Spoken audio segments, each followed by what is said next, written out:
Hello, folks. The old Deplorable basket case here. So I just seen the film Fury, starring Brad Pitt and Shia LaBeouf, which is a ridiculous name. And there's something I feel a need to talk about. This upsurge of emotion that requires an outlet.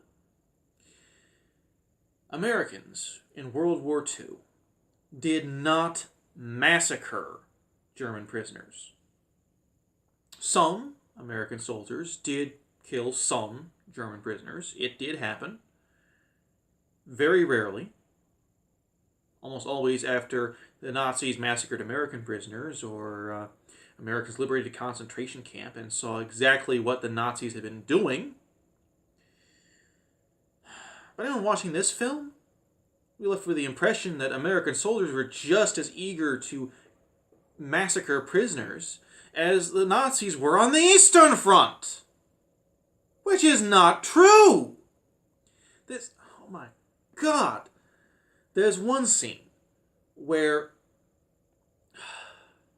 the clerk, who seems to be a stock character in modern war movies, is forced, literally at gunpoint, to murder a German prisoner as some kind of sick initiation ritual. Everyone stands around and watches and laughs.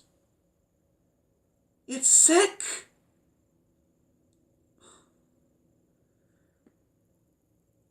Now, as I saw that, I couldn't help but compare it with a similar scene in Saving Private Ryan, where our heroes have captured a German soldier and they're holding him at gunpoint and they're about to shoot him.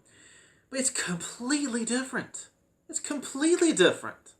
In Saving Private Ryan, they're going to kill him for a reason. Because he bushwhacked them. Because he killed their friend and they had to sit there under fire and watch their friend die, slowly and painfully. They're angry. They're scared. Everyone watching that movie, everyone seeing that scene, understands it. Everyone gets the emotion. No one can watch that scene and not think to themselves, yeah, in that situation I might do that. Incidentally, in Saving Private Ryan, one of the group argued against killing the German, and eventually they let him go because they're humane people, because they act like Americans acted in World War II. In Fury, it's so casual. Oh, we have German prisoners. Let's have fun. Let's murder them all. My God. I can't help but feel that there's an element of historical revisionism in all this. That someone had their politics and they really wanted it in the movie. There seems to be a pattern of it across mediums.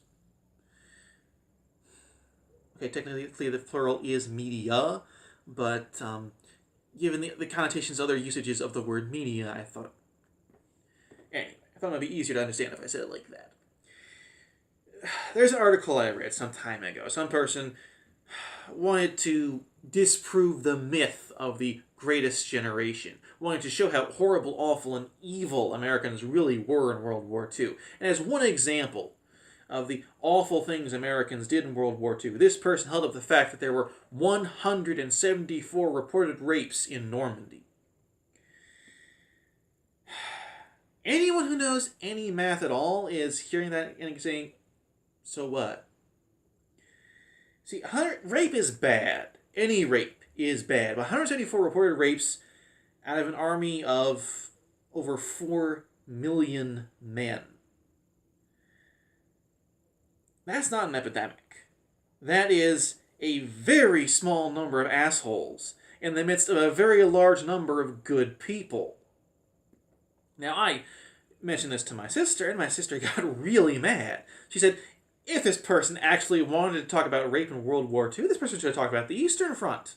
What the Germans did in Russia, what the Russians did in Germany. The Russians raped Russian soldiers, some Russian people, raped something like 800,000 German women.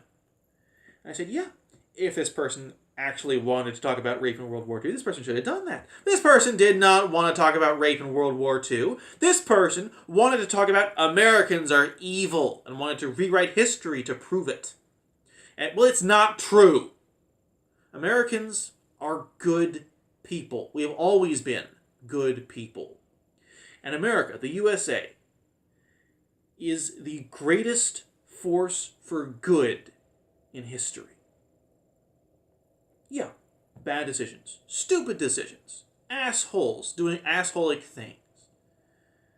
But still, the greatest force for good in history. That is a fact. And that's what I need to say. All that I need to say. Thank you for watching. Please comment below with anything you have to say. I'd like to know what you think. And have a good night. And God